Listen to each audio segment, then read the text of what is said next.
Welcome back to Smash. So, once again, we have a two-parter on our hands because it's time for the final dungeon, which does go on quite a bit.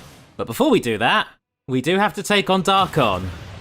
So here we go. We're taking on the Arbiter of Darkness with one of Nintendo's most powerful dark entities of all time, Calamity Ganon.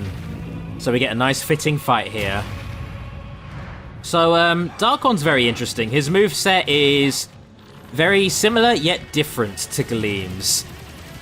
In the same way, he does a lot of, very telegraphed, very specific moves in a relatively, semi-order. After doing so much damage, you can reduce him down to an eye and just get some free hits on him. And when he gets to low health, his desperation attacks are fucking monstrous. So, same as Gleam in pretty much all those regards. Just different in that Darkon's moves are a lot more quick and a lot more vicious and can do a lot more damage. So, yeah, he can be quite difficult to take on. But thankfully I'm playing with a relatively OP spirit right now, so I think I'm alright.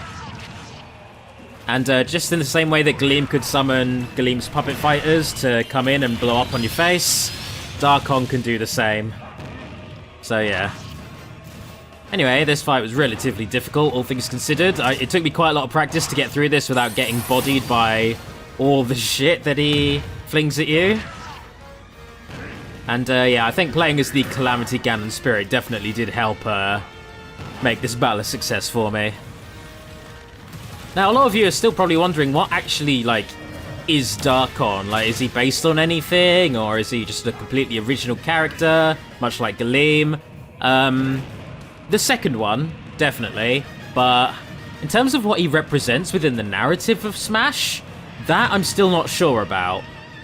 And I'm going to let you know ahead of time, the ending's not going to make anything any clearer. So, there are a lot of different interpretations about what Darkon represents, other than a generic force of darkness. But, yeah, that's all for a later time. For now, I need to dish these last few hits out, and like with every boss of this game, when he gets to low health, his defense goes up massively, which I fucking hate. Just have the health bar be consistent. Make it go down slower if you need to. Don't make it so when I get him to low health, all of my hits do piss damage. That's just unsatisfying. I hate that. Anyway, nearly done now. Just need to get the last hit or two in before I get knocked out with my 106%. And that is very possible. That could happen at any point. There we go. Even those little bombs that he created there would have done me in if I'd let them. So, goodbye, Darkon. But of course, not dead for good. I only temporarily slowed him down there. Now, taking him on properly, that's going to take some doing. That'll take a whole final dungeon's worth of doing. And on that note, here we go. The final dungeon now opens up. Bang on in the center. We get the final battle. And this next dungeon, this next area, is very interesting in how it functions. Gleam returns. Gleam's fine again. Gleam is back. And now Gleam and Darkon are at war. And we get to choose a side. Here we go. So they're just proper going at each other. And by this point, the battle between the two of them is all the narrative of Smash cares about. It pays so little attention to my cast of characters that we almost come off as an afterthought to the plot. Like the fact that we have our main cast. Also, that image I really like. I like the way the two glints look like a pair of eyes looming over everybody. So, final dungeon. We have a nice mix of dark spirits, mostly on the left-hand side, and light spirits on the right-hand side. Depending on which ones you focus on, that changes the tide of the battle. So, first spirit we're going to take on, the first darkness spirit, is Midna. Midna is the Twilight Princess in the Zelda installment of the same name. She is cursed into the form of an imp by Zantz, and spends the entire game as your helper, riding around on your back when you become Wolf Link, or flitting around in your shadow when you're regular Link. Now, unlike all of the other Zelda helpers like Navi or Tattle or, God forbid, Fi, Midna is actually likable. She has a sassy, somewhat rude personality, and she can fight with her hair, much like Bayonetta, hence why she was being played by Bayonetta there. Here is Little Birdie, appearing in Other M. Little Birdie is the larval stage of Ridley, and appears in the bottle ship from Other M as a Ridley clone. Early in the game, Little Birdie seems adorable, if not incredibly menacing and exuding a very threatening aura. And then later on, Little Birdie goes on to kill the scientists who were holding it captive, grows into a gross, gangly teenage form, and then just becomes Ridley. And Ridley is back. You have to fight him again, setting off Samus's post-traumatic stress disorder. Anyway, here's the gimmick, as previously said. As you take down Dark Spirits, the tide of battle starts to shift in Galeem's favor, so I'm gonna try and balance this shit. Anyway, here's Tetra on the right-hand side. You'll notice that sometimes the spirits directly correspond to the same on the other side, so offsetting Midna on the dark side, we have Tetra on the light side. Tetra is a pirate appearing in the Legend of Zelda Wind Waker, and much like Midna, she is sassy, self-interested, kind of an arsehole, all things considered. Like, the first thing you do is rescue her, and yet still, she only tries helping you out of obligation and constantly shit-talks you while you join her crew. It's only when you get near the end of the game that it is revealed that Tetra is in fact Princess Zelda. And unlike Ocarina of Time, where, you know, at least Zelda was aware that she was Zelda, Tetra had no earthly clue of this. It had to be revealed to her. So that made for a nice twist for both Link and for her. There is Tetra, and we sway the battle back to the center. That's where I'm going to try and keep it, without too many back and forths. Next up, we have Boulder, Father Boulder. Boulder is Bayonetta's father. He is a Lumen Sage, which is to say an enemy of the Umbra Witches, and his conceiving of a child with an Umbra Witch makes Bayonetta something of a dark sheep, and she's generally hated and ostracized by her clan for it. So that's not great. On top of that, Boulder's a horrible piece of shit who wants nothing more than to just use his daughter to resurrect Jubileus the Creator, so he a fucker through and through. On a lighter note, here is General Pepper. General Pepper is a general of the Cornerian army who often finds himself turning to the Star Fox mercenary group to help with his problems. His problems usually being invasion or... Actually, you know what? It's mostly just invasion. Usually by Andross and Venom, but sometimes by other malevolent forces. Here we have a character on the dark side. We have Zero. The fact that he's a dark spirit is very interesting. So, Zero is a Maverick Hunter and your main ally in the Mega Man X series. In the first game, where he is using his Z-Buster, which is why we're battling a Mega Man with all the shots there, he appears early in the game after you get your shit kicked in by Vile in an unbeatable boss battle, and he manages to put Vile down, giving you a good idea of how powerful you can be by the end of that game. But the reason he's a dark spirit is because within the plot of Mega Man X, Zero is Dr. Wily's final creation, intended to both destroy Mega Man X and corrupt Reploids with a virus. The very virus that Zero passes on to Sigma, making him the main antagonist of the X series. Dr. Wily fucking ruins everything, that's his whole deal. Anyway, another spirit that I have already created through fusion, but also has a battle. Here is Isaac, representing the light side. So, Isaac is the main protagonist of Golden Sun. He is an Earth Adept, so very, very useful in using both ground-based and also plant and nature-based abilities. And he does appear in both Smash Brawl and Smash Ultimate as an assist trophy. In Brawl, he can only push you with the move ability, which is kind of what he's spamming at the moment. And I really do mean spamming, looking at that. But, yeah, no. In this game, he can also use Pound, in which the fist can slam down and deal damage directly. Or Lift, in which he grabs you and pulls you up and off of the stage, insta-killing you if you're at a high enough percent. So, yeah. The ability that he's essentially using with the giant hand being summoned is called Synergy. That is to say PSY Energy, like psychic energy. And for this battle, not only are we taking on Isaac in both Spirit and Assist Trophy form, but we're also taking on his main party from Golden Sun. That is to say, Garrett, Ivan, and Mia, the 3 spirits who I previously had to fuse together in order to create the Isaac spirits. Anyway, he did not take well to being shot in the face, so there is that. Now, I don't want to stray too far from the center, so I'll deal with Guile later. For now, I want to go and unlock this new character, Roy! Alright, Roy first appeared in Super Smash Bros. Melee.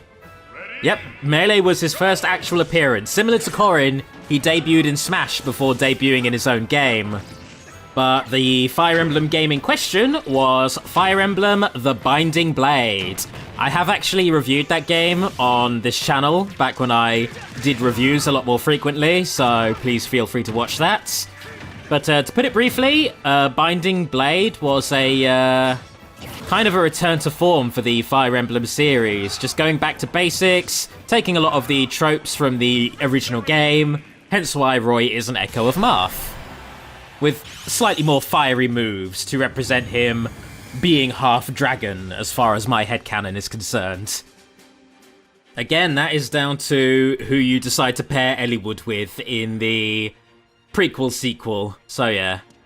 Anyway, I'm not going to deal with Master Hand just yet. I am going to pop back over towards the dark side, and I am going to take on Jean.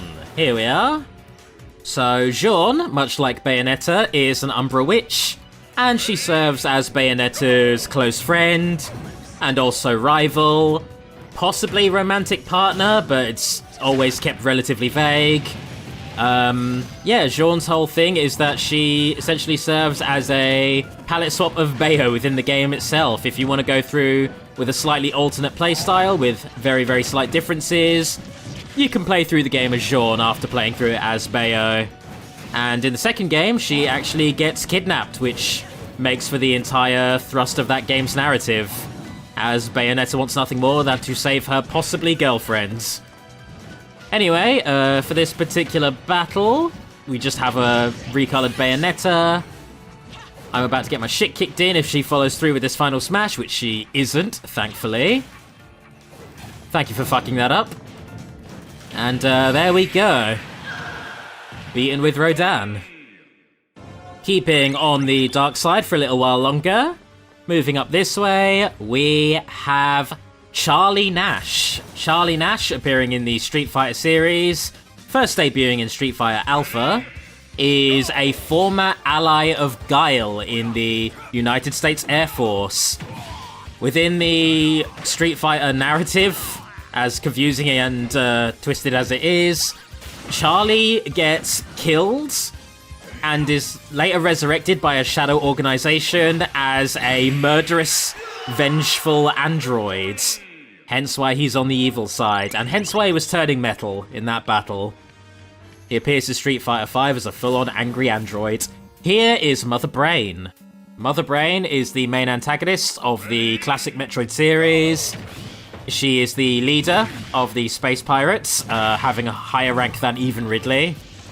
And bafflingly, she's also the main antagonist of Captain N, the Game Master, the Deke cartoon, which was basically like Smash Bros, but a 90s cartoon. So yeah. Anyway, for this particular battle, we have the assist of Mother Brain coming in and shooting lasers, as she did in the original Metroid. So that is that. And, oh, light's starting to take over. Actually, you know what? I'm not going to keep bothering with that. It takes too long to run back and forth. Here is Garon. Garon is the true main antagonist of Fire Emblem Fates. I previously called Xander a ruthless warlord. I kind of redact that. It's definitely Garon who's the problem. So Garon is the King of Nor, and by the end of that game, it is revealed... Sam, this isn't a spoiler for you, is it? Cover your ears. It is revealed that he is being puppeted by the evil dragon Anankos, the true antagonist who prompts the whole Hoshido-Nor war in the first place. So yeah. Anyway, as for the conditions of this fight, my jump power is currently being nerfed pretty goddamn hard to force us into something of a sword fight, which, you know, I'm okay with that. Don't want to be flitting around in the air too much when I could be clashing blades. Also, we have the poisonous floor. That is representing the fact that the puppet of Garon, created by Anankos, is made out of horrible goopy slime. So that is that. Last of all, I love that Garon is played by Ganon. That's, one letter away, and pretty fitting, considering they're both evil tyrant kings. So yeah. Anyway, this last stretch of the fight is particularly difficult. He's only got 20 HP, but God help me if draining that HP isn't going to prove very difficult. He's really giving me all the business right now. There we go. Will that do the job on its own? I don't think it will. Wow, 8 damage. If that. Fucking hell. That is one beastly dude.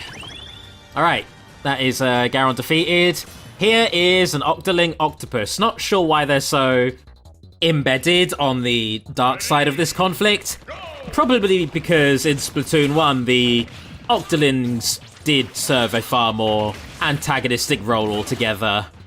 But, yeah, in the same way that the Inklings turn into squids when they're travelling through ink, the Octolings turn into their little octopus forms, which are just as adorable, if not more so. So for this fight, we have all these little Greninjas, all of whom are just Greninjering around in the most irritating fashion. And I've got to try and single them out and take them down.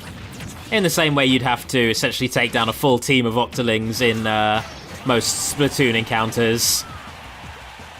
That said, I have a killer whale now, so you are not surviving this. How dare you? How dare you?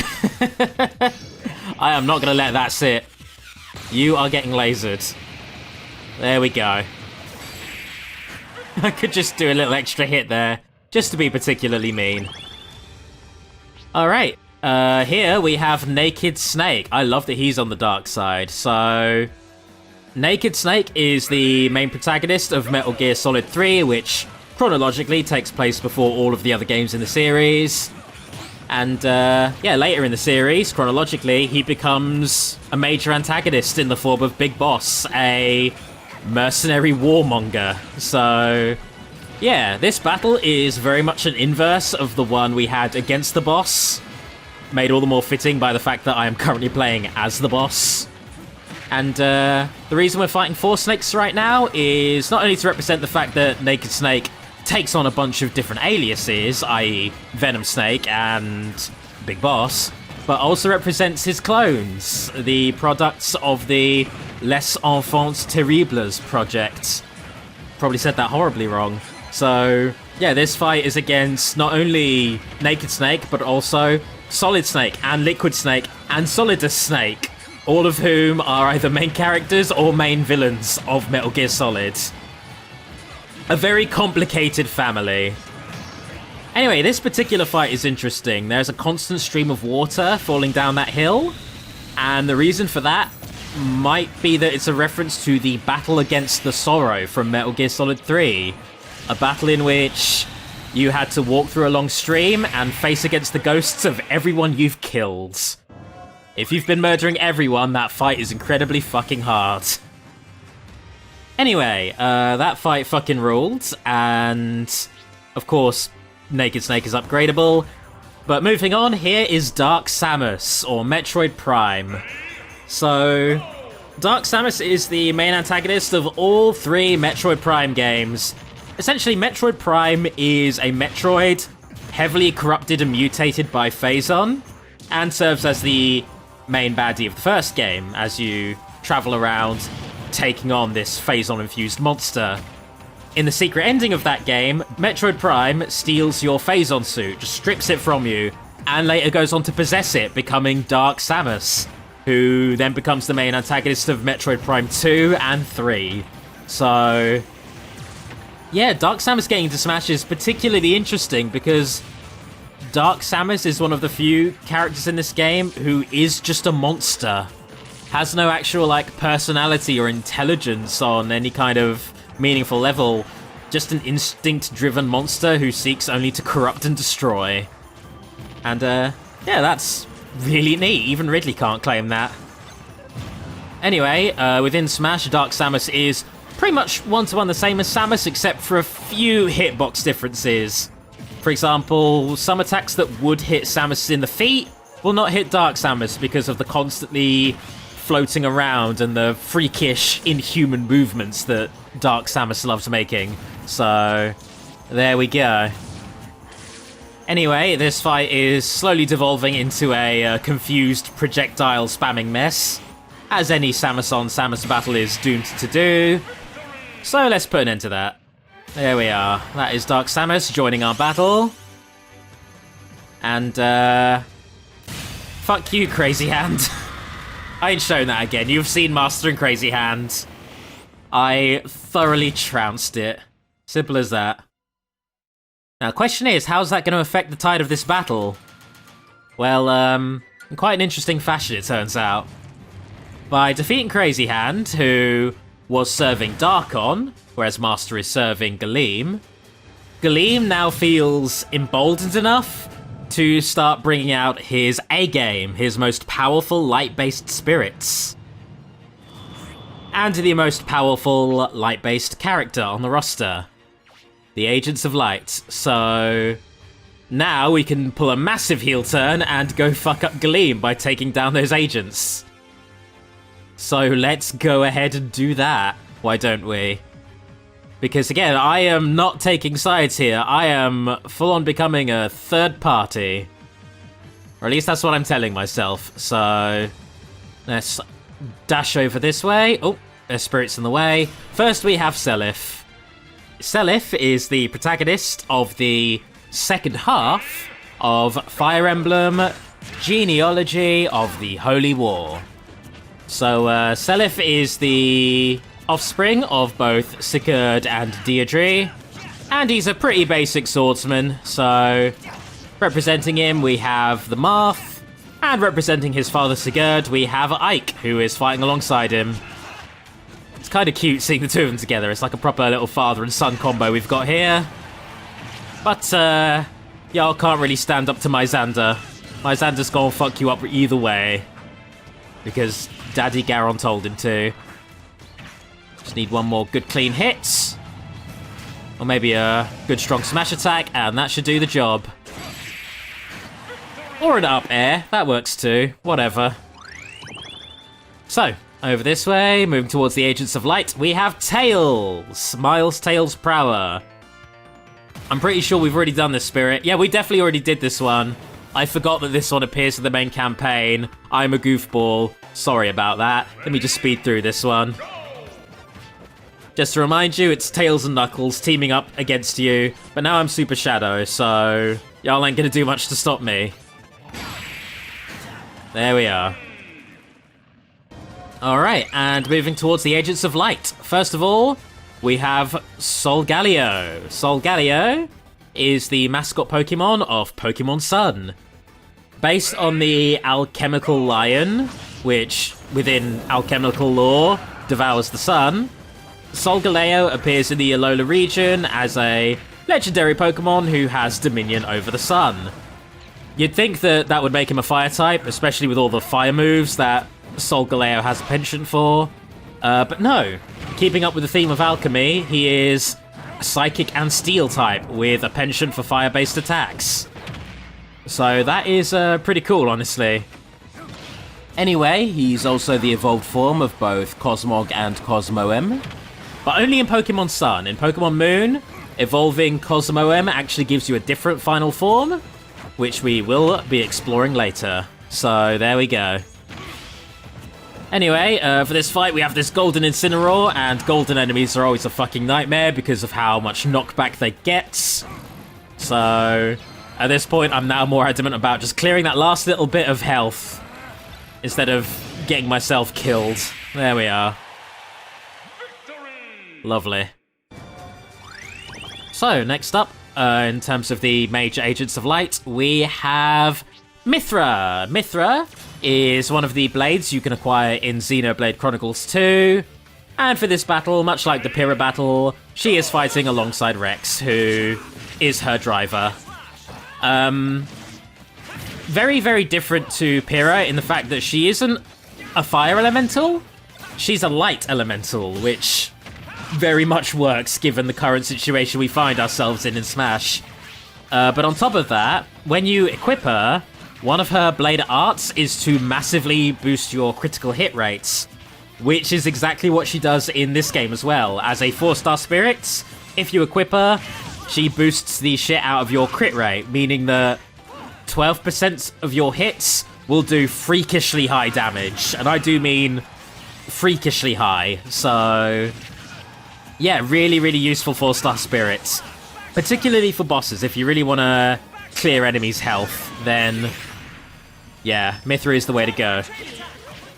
Anyway, could have lost that one. Could quite have easily lost that fight, but there we are. And last of all, we get the most powerful light-based character in the roster, Palutena. Palutena is the goddess of light. So, yeah. Yeah, within the Kid Icarus series, Palutena is essentially your goddess, and you serve her in order to bring peace to the angelic pantheon and the worlds. In fact, Palutena's power is so infinite and vast that she is essentially Pit's patron. Like, Pit has no power. He cannot fly without Palutena's guidance and assistance. So that's why in the intro of this game, when Palutena got that, Pit and Dark Pit immediately ate shit. So there you go. Anyway, she appeared in Smash 4, and in that game she was, I'm not going to bother talking about this. She appeared in Smash 4, and in that game she was kind of naff, not really fitting her goddess role. In this game she's been buffed to hell and back, and if you play against a good Palutena, you're just fucked. Palutena has so many goddamn options. She's so ridiculously versatile, even with her now set in stone moveset. Yeah, fuck, she can absolutely devastate. Oh, hello. We've actually freed Master Hand. We have him on side now. That is a development I very much wasn't expecting the first time I played this. And now he's, slapping the ground. Alright, good contribution. I'm not sure what that achieved, but thank you, Master Hand. And once again, we have... Ooh, that's not even equilibrium. Darkon's just taking the fuck over. Alright, tell you what, I think I'm onto something right now, so I'm going to ignore the spirits for just a moment, and I'm going to go beat up the other hand. Where is that other hand? Oh, up here. There we go.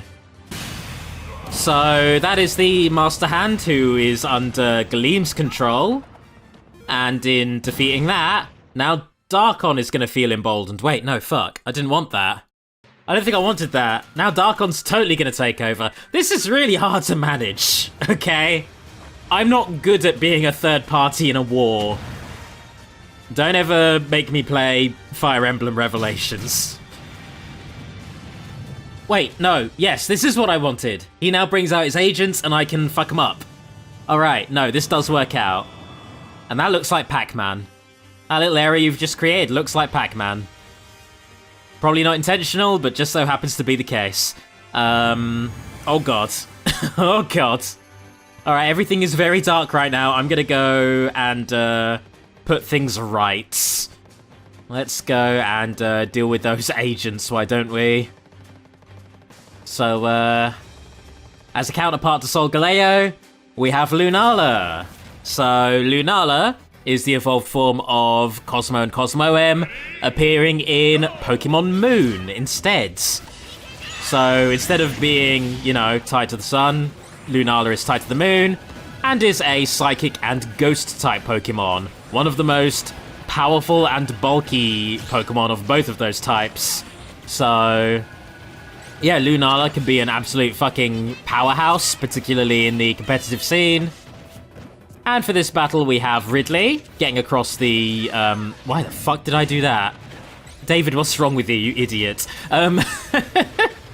Alright, yeah, Ridley gets across the overall bat design of Lunala.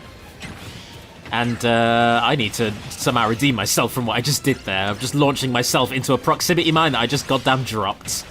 Yeah. By the way, choice of stage, pretty fitting, pretty perfect. What with the big moon in the background and the dark, creepy mansion that we're battling on. It's all very fitting for a ghost-type Pokemon and a Pokemon with an affinity for the moon. And there we go.